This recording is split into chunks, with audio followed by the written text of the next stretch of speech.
My name is Girish, your host for Back to Basics, another Back to Basics on a Friday.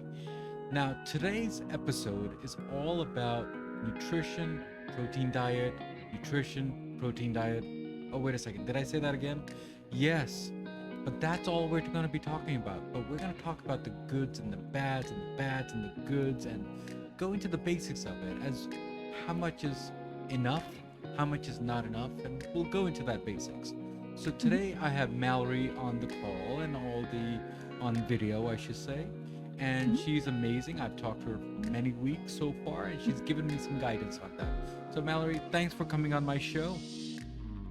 Amazing. Thank you so much for having me. I'm super excited to be talking about nutrition with you today, and I'm excited to get started. Awesome. The first thing is first, before we get to the basics of what we're going to be talking about today is, what does back to basic mean to you? So honestly, from back to basics in regard to nutrition is not making things overly complicated. Like I truly believe that nutrition should be simple. And I think it can become overwhelming when we overcomplicate it, when we try to, nitpick things down to, the last detail, which of course, there's tons of information out there and it's fascinating, but it can make food very stressful if we focus on those things. So, really, when it's going back to the basics, I'm thinking with nutrition, making things simple, making things realistic and applicable. Yeah, why do we make things too complicated? Why can't we just simplify stuff? Yeah. Oh my like gosh. when you Yeah. let's say pick up a food in the grocery store, and we look at what are the sodiums Mhm. and what are the calories and what are the sugar intent, instead of not Yeah. enjoying the stuff, even though that yes, we have to look at those stuff.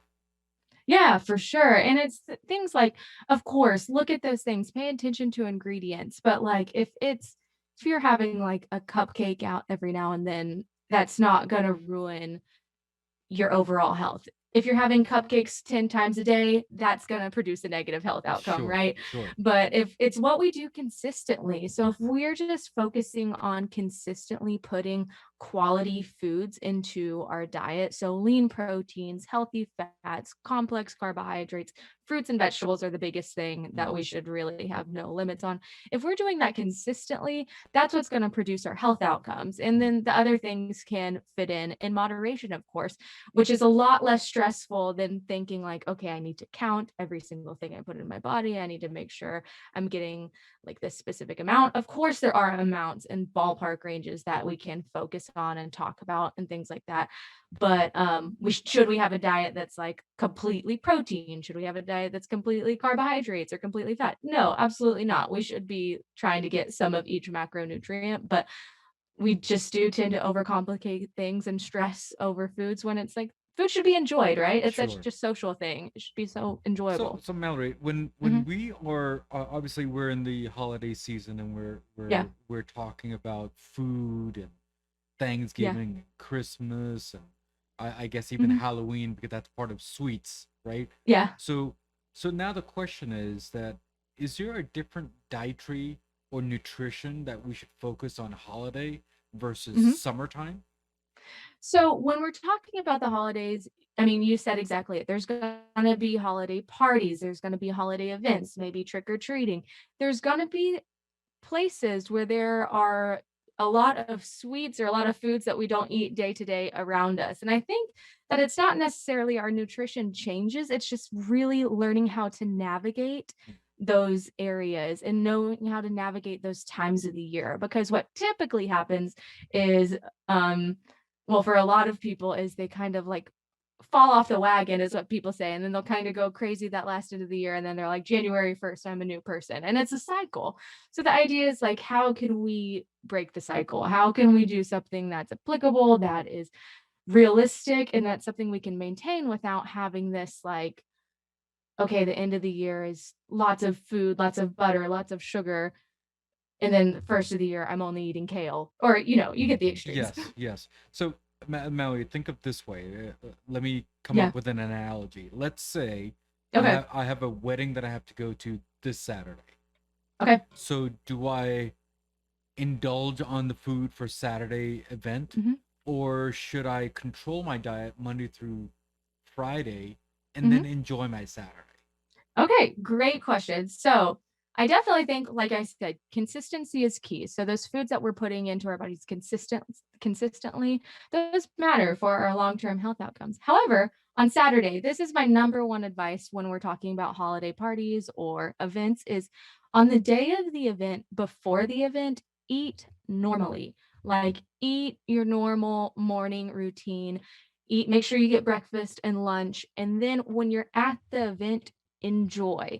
And the reason I say this is what people tend to do is on days that they have events or weddings or parties or holiday parties is they tend to try to save up their calories. So they don't eat a lot of food in the day, and then by the time they make it to the event, they're starving, of course. Their Mm, body is saying, I need food, I need energy, and I need it now, which makes that kind of out of control feeling around food, which can lead to overeating way too much of that really good food. So versus if you eat normally throughout the day, you have a regular appetite, you can enjoy everything you want, enjoy the cake, enjoy the sweets, but you're not likely to overdo it because you've really been fueling your body regularly throughout yeah, the day. yeah, yeah.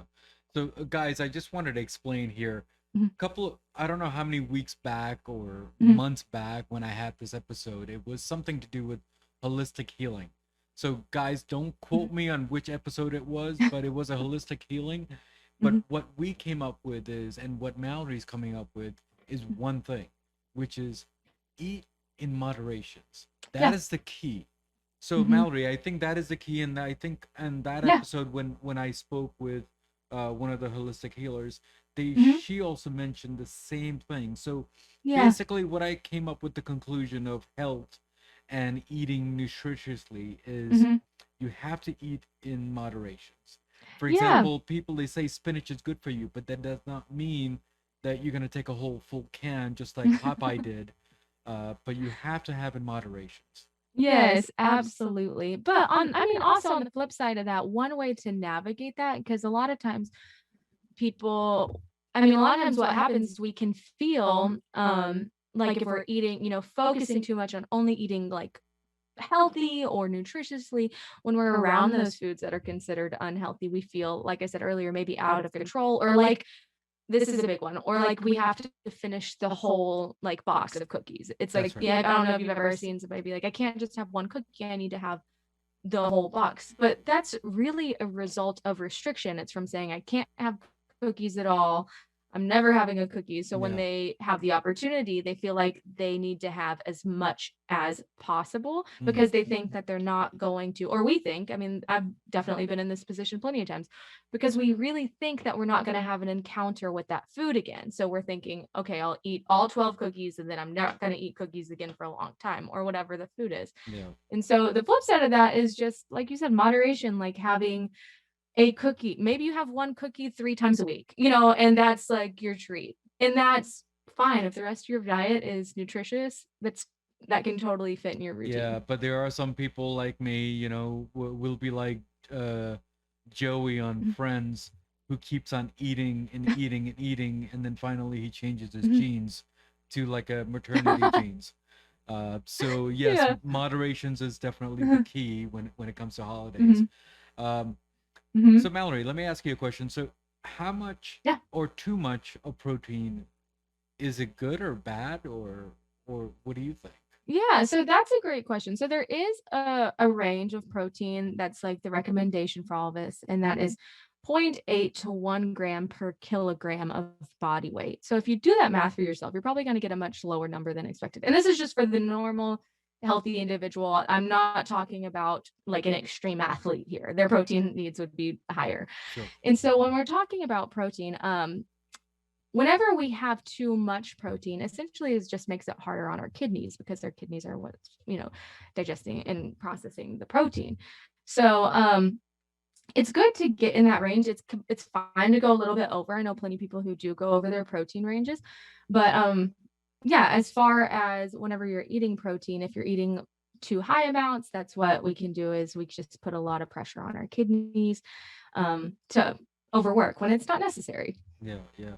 So guys, just keep in mind before we get into the details of what's good and what's bad and all that, just Mhm. make sure you get an advice from your doctor that what Absolutely. is the Mhm. guidance for your body, because everyone Yes. else's body is a little different. Am I right, Mallory, on that? Yes, everybody's body is unique. I say that every single day in my practice. Everybody that I work with, I always say your body is very unique to you, and it's going on a nutrition journey too to see what works for you. Yeah, so Mallory, so explain your company and what they do, because the box that I have here, which Yeah. it's amazing. So go ahead, explain that. So I work for a company called kencko, and we are instant organic fruit and vegetable smoothies. And we're freeze dried. So we are shelf stable. And so essentially, what I love about kencko is the founder, he years ago just kind of realized that fruits and vegetables can be a little bit inconvenient. And this is why I don't know if you've ever had like an old apple or banana in your bag or backpack and you find it 3 days later and you're like, oh no. So he was like, let's find a solution. And it also, reduces food waste because we're shelf stable. So our products are going to last longer. So essentially, with kencko, you take the freeze dried smoothie packs, you mix it with a liquid, and you have a smoothie ready to go. No added sugars, no preservatives, just fruits, vegetables. Sometimes you'll see some seasonings in there like Yeah, I cinnamon. was I was gonna say that, because there are certain ones which are too much of sugar, which people, they Mhm, don't like to do that, and they go mhm, natural way of protein. So mhm, there's many ways of getting these powders, and some are mhm, good ones and bad ones, and it's hard mhm. to find the right one. And I think Yeah. when I got this and I looked at it and I took a dash Mhm. at it, it was not bad. You're exactly right. So with kencko smoothies, our goal at kencko is to help people get more fruits and vegetables into their routine. And Yeah. that is because research shows that 5 to 10 servings of fruits and vegetables in your routine daily reduces risk of chronic disease dramatically. And we're talking type 2 diabetes, hypertension, and other metabolic conditions. So with kencko, they are low in protein and they're going to be higher in fruit sugars because, of course, there's fruit in there, but also there's fiber. So that's what's going to set us aside from like a juice, a cold pressed juice that's not going to have any fiber. And we really want that fiber. It's very important whenever you are consuming things like sugar or really any other macronutrient, protein or fat, because the fiber is going to help with digestion and it's going to make your body digest things a little bit easier. And so that's really what we talk about when we're talking about our powders a lot is fiber, because most people aren't getting enough fiber in their routine, and fruits and veggies because most people aren't getting enough fruits and vegetables in their routine. But I also encourage people to add a scoop of their favorite protein powder. So if we're doing that, we're adding a scoop. I probably wouldn't buy a protein powder that has like a lot of additional sugars in it because the our powders have about 7 to 11 grams of sugar depending on what mix it is, but it's from fruit. It's not added. We're not adding any glucose or maltodextrin or anything like that. So Mallory, I think you brought up a good point. Mhm, So let's say if mhm, instead of me getting a powder, okay, mhm. let's say a strawberry or let's Yeah, say peach, okay, yeah, why can't I just go to the store and just get a strawberry and a peach, you can. to make that So, protein? But then you yeah. mentioned there's a few ingredients which are missing. No, not missing. So in our powders, because they're just fruits and vegetables, Yes, that's yes. like our goal. So like if you're going to the store and getting fresh fruits, fresh produce. That's fantastic also. So kencko is not here to replace your fresh produce. We're just here to make things easier during the day. Like if you're out and about and you need some extra fruits and veggies in your diet, you don't have to worry about your fruit going bad. You don't have to worry about carrying strawberries around in your bag. You have a smoothie that's ready to go. So it's more like to complement your current fruits and vegetable intake. Mm. Um, but yeah, so since we're based on that currently, that's why we're not currently adding any protein. But you never know. It's a great idea that maybe we could have a fruit and veggie mix powder with that's high in protein content. That's definitely something to consider. So this is not a dietary powder. This is more of giving you a oomph in the body. Is that how it is? Or Yeah, it's a food product. So yes, since we're just fruits, freeze-dried fruits and vegetables, and we use the freeze drying method because research shows it retains the most nutrients. It's something we care about. We want to take care of our fruits and vegetables. But yeah, but also something that's interesting just to note on freeze drying in general is like whenever you pick an apple off the tree, as soon as you pick it, any fruit or vegetable, it immediately starts losing nutrients. Anything. And that's just how produce is. So by the time it gets to our grocery store, it's still very nutritious. Absolutely, you should still consume fresh fruits and vegetables. It's the best thing you can do for your body. But it's just interesting how the vitamin and nutrient levels can change over time. And whenever you're freeze drying, you're actually freeze drying them immediately after harvest. So you're trying to, in even regular freezing. So if you buy a bag of frozen fruit, you are trying to stop that process in the nutrients coming out or becoming less. Mm, It's not like an apple at the store has zero nutrients in it. That's not true, but it's just interesting that they change over time. mm. The other question that I had is Mhm, regarding dietary. Uh, mhm, a lot of people they say, you know what? Let me skip my breakfast and my lunch, so then I'll indulge on my mhm. dinner, or Yeah. let me skip the breakfast and the dinner and just have a very nice lunch. Mhm. Is skipping a bad thing? Yeah, I hate to call things bad because everybody's body is unique, but it's not good, and I'll tell you why. So essentially, whenever we are skipping those meals, so your body actually has signals to tell your brain when it's hungry. Your body actually produces a hormone. It's called ghrelin to tell your brain, "Hey, I need energy. I need food." It also has a hormone that tells us when we're full too. It's called leptin. So our body really does tell us what we need and when we need it. So whenever we skip meals, what's happening is our body's like, oh wait, I need nutrients to function. I need protein, fats, and carbs Mm. to do the processes that I need to do to survive. Um, I'm gonna tell the brain that I need it now. So I don't know if you've ever like had a busy day, you skipped breakfast and lunch, and then at dinner you just thought, I am so hungry and I need food and I need it now. Mm. That's what's going on. It's not like a lack of self-discipline or anything like that. It's a result of hunger. So whenever we're skipping meals, what's happening is we're just setting ourselves up to feel maybe those feelings of being out of control around food, or maybe feeling intense feelings of hunger where we need a lot of food and we need it now. Yeah, yeah, yeah. It's just I think food is so vibrant. We Mhm. don't want to get away from food, so I don't Yeah. understand me personally. I don't understand the Mhm. process of skipping food. I've been Yes, told all my exactly. life that breakfast is so important throughout the day. Maybe you can skip Mhm, your lunch, but mhm. breakfast is one of the most important meals of the day. That's Yeah, the norm statements that people are saying.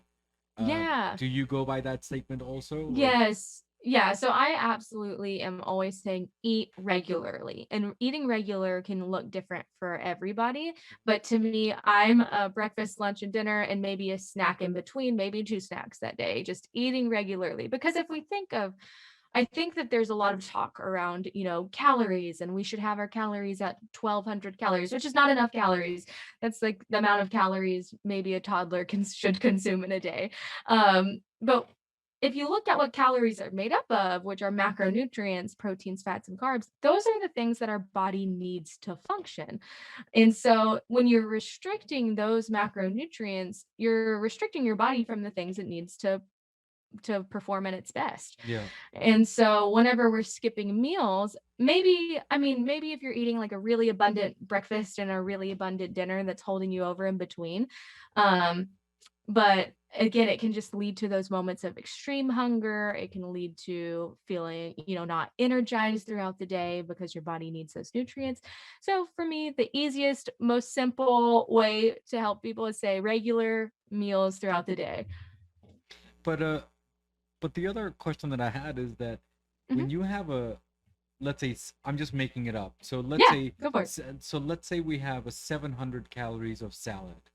Okay? Uh-huh. And those are good stuff. You got Yeah. vegetables, you got some protein in there, and you Mhm. got everything on there, right? Yeah. But then you have a 700 calorie fried food. Yeah. So 700 of these two items, I mean, how do you Yeah. differentiate the good and the bad out of that? Yes, I'm so glad you brought this up because I do get this example a lot of times. Like sometimes I hear like, well, if I'm gonna drink orange juice, then I might as well have like a Coca-Cola. And I'm like, no, that not necessarily. These two things are different. Exactly what you're saying. So if we're talking 700 calories of salad, we're talking like loads of vitamin C, probably lots of vitamin A. We're talking lots of fiber. I mean, like good stuff for our body that's really going to help our body, like fiber is great for your cholesterol levels. Vitamin C is great for collagen production. I mean, vitamin A. I mean, there's just so many good things in Sure. fruits and vegetables. I Sure. could talk about them all day long. Versus if we're talking like 700 calories of like a fried food, or something that we might consider less nutritious, it truly is less nutritious. You're probably not going to have any fiber in there. You're probably going to have lots of saturated fats. um and yeah, just nothing that's gonna like do the body good, nothing that's really gonna help us out as far as feeling good and things like that. Now, can't like you can work that in your routine every now and then by all means, but as far as what they're doing for the body, one for sure is helping the body more than the other. Yeah, absolutely. Because you know what? Some people, they just like your example about the Coke, but the thing is Mhm. that when people they say 700, I mean, you have to understand what you're putting in and what Yeah, you're putting out. yeah. Because you're putting a whole bunch of nonsense in your body and you're saying 700 versus a nice Mhm. vibrant and vegetables and vitamins Yeah, coming in and fiber coming in. yeah. So it all depends on what you're putting in and what you're giving out, Yes, as absolutely. what they say. Uh, Yeah. so regarding uh, any suggestions on dietary that you can suggest to us Mhm. and my viewers and my listeners? Yeah, so one of my favorite things as far as like a simple rule of thumb that you can apply at every meal. And it's something I call the PFC rule. That's not original to me. It's something that I heard in school, but when I was training to be a registered dietitian. But that just means protein, fat, and carb. And it's good to try to get all three of these at every meal. Again, talk to your doctor about your personal needs by all means. But we're talking lean proteins, healthy fats, and complex carbohydrates. Mm. And what you're doing by having all three of these macronutrients at your mealtime is one, you're giving your body all three of those nutrients that your body needs. Also, they all play a different role in how we feel too. So, like proteins and fibers from the complex carbs are really going to help us feel full throughout the day. Those carbs are going to give you some quick energy because carbohydrates are our body's first source of energy. It's the quickest burning. So, quick energy. And then fat takes a lot longer to digest. So, you're going to find longer, a more lasting source of energy there. So if you're getting all three of them, you're really setting yourself up for success throughout the rest of the day. So Yeah. an easy breakfast example of this would be like an avocado toast with an egg, or yogurt with granola, or it can be very simple if you're thinking about combining all of three of these things. But yeah. But the basic question that I had before I let you Mhm, go is mhm, question here. So protein, mhm. um, is there any other protein powder that it's recommended from your point of view besides the one that you recommend? Obviously, is there any other? Yeah, so yeah, whenever we're looking at protein powders specifically, I do have some suggestions when people are shopping for them. And the biggest one is to look at the added sugars, because protein powders typically just don't taste great. So a lot of times they're packed with a lot of added sugars and sweeteners to make them taste great. And so I just say look at the nutrition label, look at the amount of protein in each serving. So I would say go somewhere between 10 and 20 grams per serving. I would say the ones that are up like 40 grams per serving or something like that when we're talking about protein powders, I personally would say that's too high for just the regular person. You're probably getting enough protein through your diet Mhm. and don't need to supplement that much protein. And then also just looking at the added sugars, if you can get no added sugars, fantastic. But if so, I would try to keep under 10 grams of added sugars. So Mallory, one last question, and Mhm. I think I must have forgotten, but now I came back. Yeah. So do you think from a simple and a basic point of view, do you Mhm. think from a vegetarian, we're not Mhm. saying vegetarian is bad and we're not saying non-veg Yeah. is bad. We're just saying from a simple point of view, do you think Mhm. vegetarian food is a little tougher than versus non-veg? Or do you think we're making it too complicated to think these items? Yeah, so I think that plant-based eating vegetarian diets, I think that you can get the adequate amounts of proteins that you need easily, because a lot of plant-based foods have proteins in them that we just don't recognize. So like whole grains like oats and rice and things like that have protein in them. Other fruits and vegetables have some protein in them. The amounts might be low, but you're still consuming protein. Like avocados have protein in them, and we see those as a healthy fat source. That's right. So there are definitely legumes are a great source of protein. I mean, when we're talking about protein, I think that we just think, of our animal source proteins, which is completely fine. Yeah. But I do think that you can easily achieve your protein needs and get enough protein in. Also, if you're considering a plant-based diet, I think that you can go either way. But eating is one thing, but then exercise is another. So we also Yeah. have to, advertise that even exercise is as important as just eating Yeah. only. Am I right on that? Yes. Yeah. So movement, and I would say the most important component, somebody asked me last week, like if I could give one piece of advice, what would it be? And sleep is honestly the That's right. most important because it affects everything we do, right? Yes. But yes, so movement is important, and it doesn't even have to be like intense exercise. I think that people get really caught on that. And I am not, an exercise scientist. I am not a trainer by any means, but I understand. I do encourage regular movement, even if it's walking every day, or maybe it's house chores, or whatever it is that gets you moving. It doesn't have to be running 5 miles a day or anything like that. I personally like to run, but everybody has their kind of thing that they enjoy, and just find something you like and start getting regular movement in, and it's so many health benefits.